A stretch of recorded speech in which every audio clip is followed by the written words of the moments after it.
प्रणाम। प्राण ऊर्जा के बारे में हम और आगे की जानकारी लेंगे।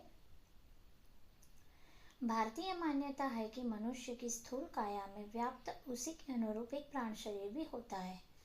प्राण शरीर शरीरस्थ प्राण संस्थान के न केवल अस्तित्व का बल्कि उसके गुण धर्मों तथा क्रियाकलापों प्रभावों आदि का भी वर्णन विस्तार पूर्वक भारतीय ग्रंथों में मिलता है। इस मान्यता को स्थूल विज्ञान बहुत दिनों तक झुठलाता रहा, किंतु शरीर विज्ञान के संदर्भ में जैसे जैसे उसकी जानकारियां बढ़ रही है, प्राण संस्थान के अस्तित्व को एक सुनिश्चित तथ्य के रूप में स्वीकार किया जाने लगा है।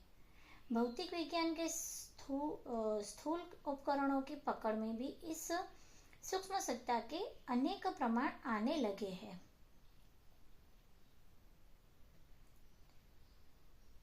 रूस के इलेक्ट्रॉनिक विज्ञानवेत्ता एमियोन कार्लियान ने एक ऐसी फोटोग्राफी का आविष्कार किया है जो मनुष्य के इर्द गिर्द होने वाली विद्युतीय हलचलों का भी छायांकन करती है।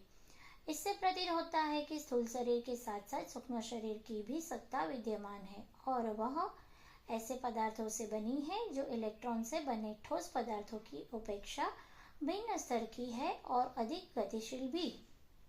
इंग्लैंड के डॉक्टर किलनर एक बार अस्पताल में रोगियों का परीक्षण कर रहे थे। एक मरणासन्न रोगी की जांच करते समय उन्होंने देखा कि उनकी दूरबीन यानी माइक्रोस्कोप के शीशे पर एक विचित्र प्रकार के रंगीन प्रकाश कण जम गए हैं जो अब तक कभी भी देखे नहीं गए थे। दूसरे दिन उसी रोगी के कपड़े उतरवा कर जांच करते समय डॉक्टर किलनर फिर चौंके। उन्होंने देखा जो प्रकाश कल दिखाई दिया था आज वह लहरों के रूप में माइक्रोस्कोप के शीशे के सामने उड़ रहा है। रोगी के शरीर के चारों ओर 6-7 इंच परिधि में यह प्रकाश फैला है। उसमें कई दुर्लभ रासायनिक तत्वों के प्रकाश कण भी थे। उन्होंने देखा जब प्रकाश मंद पड़ता है तब तक उसके शरीर और नाड़ी की गति में शिथिलता आ जाती है।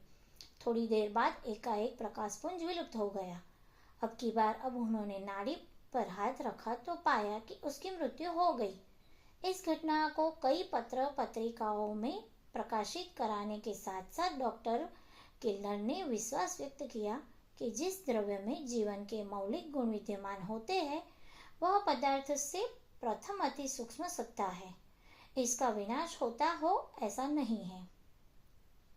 प्राण तत्व को एक चेतन ऊर्जा लाइफ एनर्जी कहा गया है। भौतिक विज्ञान के अनुसार एनर्जी के 6 प्रकार माने जाते हैं: ताप, प्रकाश, चुंबकीय, विद्युत, ध्वनि, घर्षण अथवा यांत्रिक। एक प्रकार की एनर्जी को किसी भी दूसरे प्रकार की एनर्जी में बदला भी जा सकता है। शरीरस्थ चेतन क्षमता लाइफ एनर्जी इन विज्ञान संबंध प्रकारों से भिन्न होते हुए भी उनके माध्यम से जानी और समझी जा सकती है। एनर्जी के बारे में वैज्ञानिक मान्यता है कि वह नष्ट नहीं होती बल्कि उसका केवल रूपांतरण होता है। यह भी माना जाता है कि एनर्जी किसी भी स्थूल पदार्थ से संबंध रह सकती है, फिर भी उसका अस्तित्व उसके भिन्न है और वह एक पदार्थ से दूसरे पदार्थ में स्थानांतरित यानी कि ट्रांसफर की जा सकती है। प्राण के संदर्भ में भी भारतीय दृष्टाओं का यही कथन है। अब तो पाश्चात्य वैज्ञानिक भी इसे स्वीकार करने लगे हैं। इस संदर्भ में फोटोग्राफ प्रकाश के तत्व के आविष्कर्ता टाइम एडिसन के अत्यंत बोधमय प्रकाश डालते हुए लिखा है, प्राणी की सत्ता उच्च स्तरीय विद्युत कण गुच्छकों के रूप में तब भी बनी रहती है जब वह शरीर से पृथक हो जाती है। मृत्यु के उपरांत यह गुच्छक विधिवत तो नहीं होते पर वे परस्पर संबंध बने रहते हैं। यह बिखरते नहीं वरन आकाश में भ्रमण करते रहने के उपरांत पुनः जीवन चक्र में प्रवेश करते और नया जन्म धारण करते हैं। इसकी बनावट बहुत कुछ मधुमक्खी के छत्ते की तरह होती है। पुराना छत्ता वे एक साथ छोड़ती है और नया एक साथ बनाती है। इसी प्रकार उच्च स्तरीय विद्युत कणों के गुच्छक अपने साथ स्थूल शरीर की सामग्री अपनी आस्थाओं और संवेदनाओं के साथ लेकर जन्मने मरने पर भी अमर बने रहते हैं।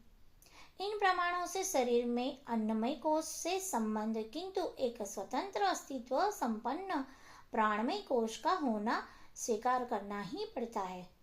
यह भी शरीर में विज्ञान सम्मत ताप आदि 6 प्रकार की एनर्जी ऊर्जा के प्रमाण पाए जाते हैं, किंतु सारे शरीर में संव्याप्त प्राणमय कोश का स्वरूप सबसे अधिक स्पष्टता से जैवीय विद्युत के रूप में समझा जा सकता है। शरीर विज्ञान में अब कायिक विद्युत पर पर्याय शोधों में हो रही है। शरीर में कुछ केंद्र तो निर्विवाद रूप से विद्युत उत्पादक केंद्रों के रूप में स्वीकार कर लिए गए हैं। उनमें प्रधान है मस्तिष्क, हृदय तथा नेत्र। मस्तिष्क में विद्युत उत्पादन केंद्र को वैज्ञानिक रेटिकुलर एक्टिवेटिंग सिस्टम कहते हैं। मस्तिष्क के मध्य भाग ही गहराइयों में स्थित कुछ मस्तिष्कीय अवयवों में से विद्युत स्पंदन पैदा होते रहते हैं तथा सारे मस्तिष्क में फैलते जाते हैं।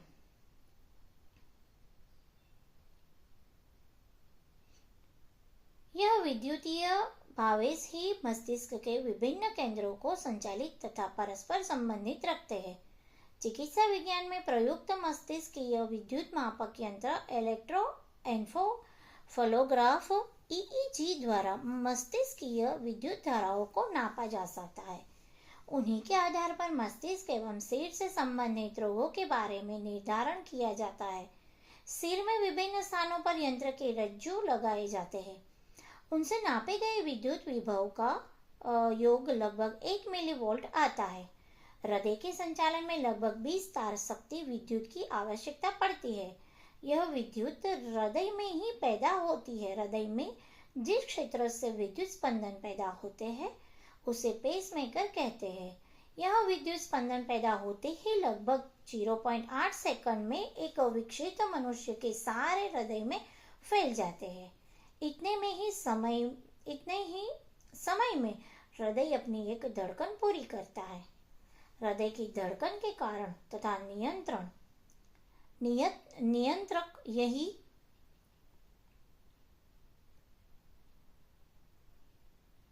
रोगी के शरीर के चारों ओर 6-7 इंच परिधि में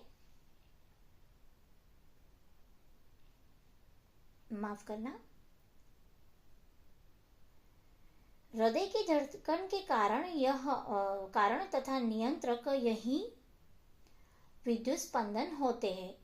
इन विद्युत स्पंदनों का प्रभाव ECG इलेक्ट्रोकार्डियोग्राफ नामक यंत्र पर अंकित होते हैं।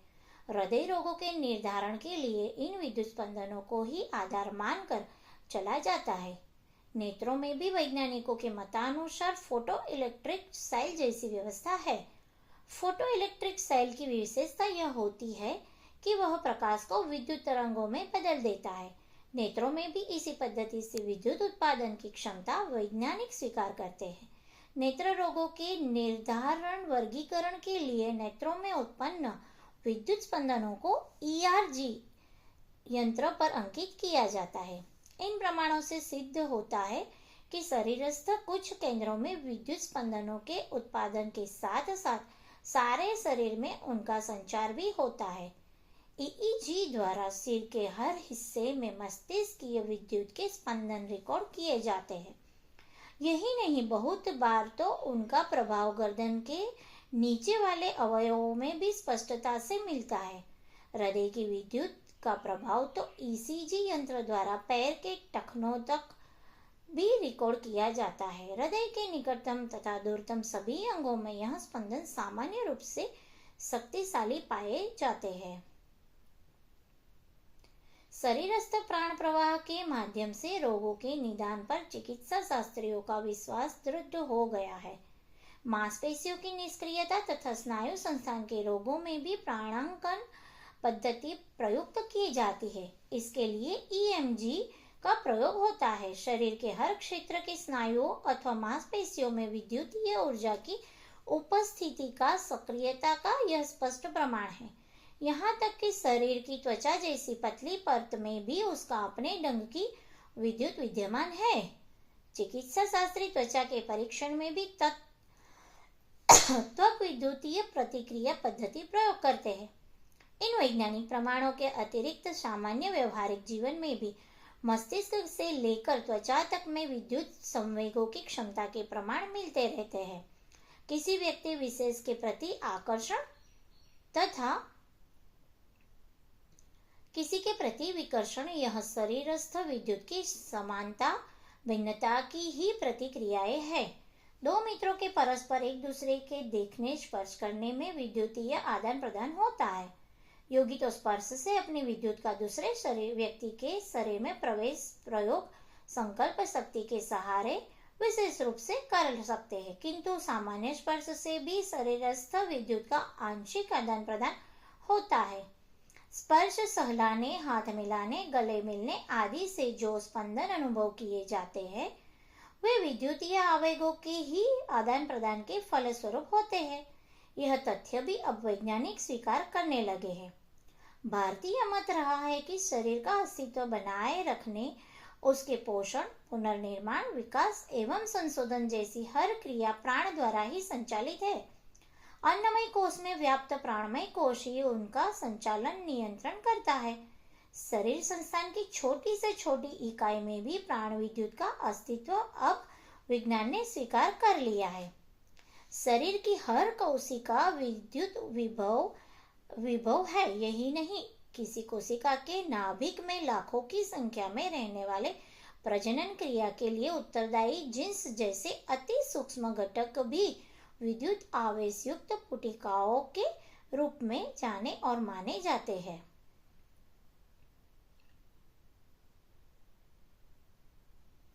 तात्पर्य यह है कि विज्ञान द्वारा जानी जा सकी शरीर की सूक्ष्मतम इकाई में भी विद्युत आवेश रूप में प्राण तत्व की उपस्थिति स्वीकार की जाती है। शरीर की यह क्रिया का संचालन प्राण द्वारा होने की बात भी सदैव से कही जाती है। योग ग्रंथों में शरीर की विभिन्न क्रियाओं को संचालित करने वाले प्राण तत्व को विभिन्न नामों से संबोधित किया गया है।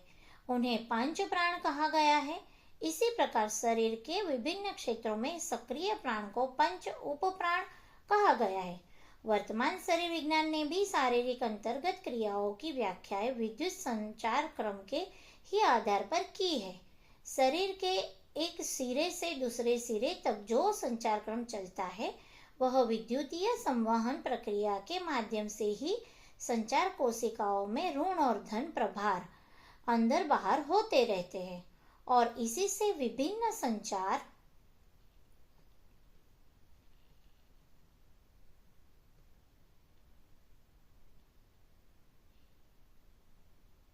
क्रम चलते रहते हैं। इसे वैज्ञानिक भाषा में सेल का डिपोलराइजेशन तथा रिपोलराइजेशन कहते हैं। यह प्रक्रिया भारतीय मान्यता अनुसार पंच प्राणों में वर्णित व्यान के अनुरूप है। आमाशय तथा आंतों में भोजन का पाचन होकर उसे शरीर के अनुकूल रासायनिक रसों में बदल दिया जाता है। वह रस आंत की झिल्ली में से पास होकर रस में मिलता है, तब सारे शरीर में फैल जाते हैं। कुछ रसायन तो सामान्य संचरण क्रम से ही रक्त में मिल जाते हैं, किंतु कुछ के लिए शरीर का शक्ति खर्च करनी पड़ती है। इस विधि को एक्टिव ट्रांसपोर्ट कहते हैं। यह परिवहन आंतों में जो विद्युतीय प्रक्रिया होती है उसे वैज्ञानिक सोडियम पंप के नाम से संबोधित करते हैं। सोडियम कणों में ऋण और धन प्रभार बदलने से वह सेलों की दीवार के इस पार से उस पार जाते आते हैं। उनके संसर्ग से शरीर के पोषक रसों की भेदकता बढ़ जाती है तथा वह भी उसके साथ संचारित हो जाते हैं। यह प्रक्रिया पंच प्राणों में प्राण वर्ग के अनुरूप कही जा सकती है।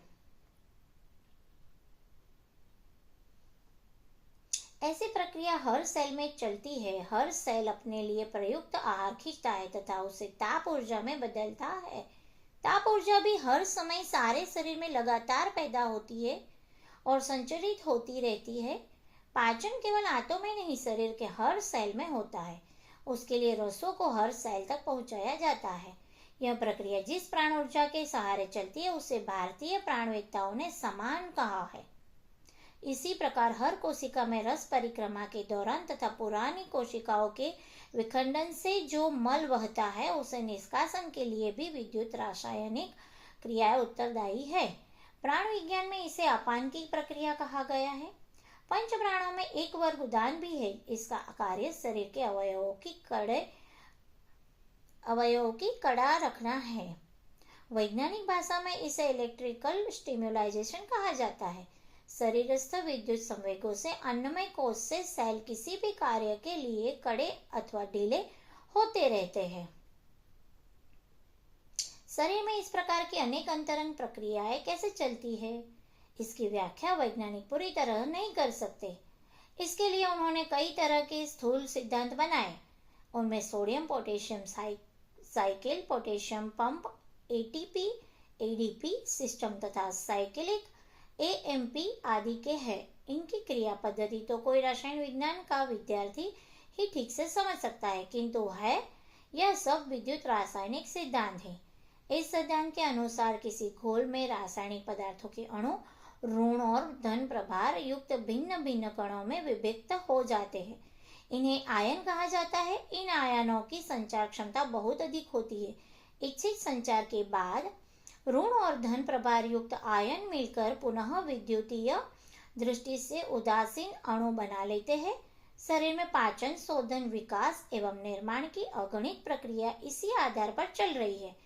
तत्व दृष्टि से देखा जाए तो सारे शरीर संस्थान में प्राण तत्व की सत्ता और सक्रियता स्पष्ट रूप से दिखाई पड़ेगी। इन मोटी गतिविधियों से आगे बढ़कर शरीर की सूक्ष्म गहन गतिविधियों का विश्लेषण करने पर उनमें भी प्राण तत्व का नियंत्रण तथा प्रभाव दिखाई देता है। शरीर के हार्मोनों और एंजाइमों की अद्भुत प्रक्रिया संविदित है। इन दोनों की सक्रियता शरीर में आश्चर्यजनक परिवर्तन लाने एवं शरीर संरचना संचार करने में समर्थ है। प्रजनन विज्ञान के अंतर्गत जीन्स की विलक्षण भूमिका की चर्चा आजकल वैज्ञानिक क्षेत्र में सर्वत्र की जाती है। इन सभी को विद्युत चुंबकीय संवेगों द्वारा प्रभावित किए जाने की संभावना वैज्ञानिक स्वीकार करते हैं। वह अभी ऐसा कर नहीं सके हैं, किंतु उस पर विश्वास करते हैं तथा उसके लिए तीव्र शोध कार्य किए जा रहे हैं। विश्वास किया जाता है कि ऐसी विधि हाथ लग जाए तो शरीर क्षेत्र में हर चमत्कार संभव हो जाएगा। भारतीय ऋषियों ने प्राण प्रक्रिया द्वारा शरीरस्थ संस्थान में चमत्कारिक परिवर्तन लाने के लिए प्राणमय कोश की शुद्धि, शरीरस्थ प्राण ऊर्जा के प्रयोग की बात बलपूर्वक कही है।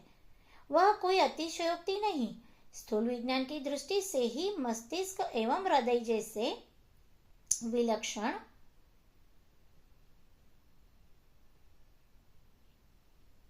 केंद्रों से लेकर त्वचा तक में व्याप्त प्राण संस्थान तथा उसके प्रभाव को स्वीकार किया जा रहा है।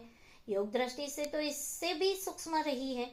उसके द्वारा जो निष्कर्ष निकाले गए हैं वे और भी अधिक गहन तथा व्यापक स्तर के रहस्यों तथा तथ्यों को प्रकट करने वाले होने चाहिए। अस्तु, प्राणमय कोशों को परिष्कृत एवं सबल बनाकर न केवल अपने शरीर बल्कि दूसरे शरीरों को भी प्रभावित एवं विकसित करने की बात की कोई अतिशयोक्ति नहीं है। प्राण तत्व संबंधी विज्ञान जैसे जैसे प्रगति करेगा, भारतीय तत्वद्रष्टाओं की विलक्षण किंतु तथ्यपूर्ण घोषणाओं को नतमस्तक होकर स्वीकार करना पड़ेगा और ऐसे ही चलना पड़ेगा। धन्यवाद।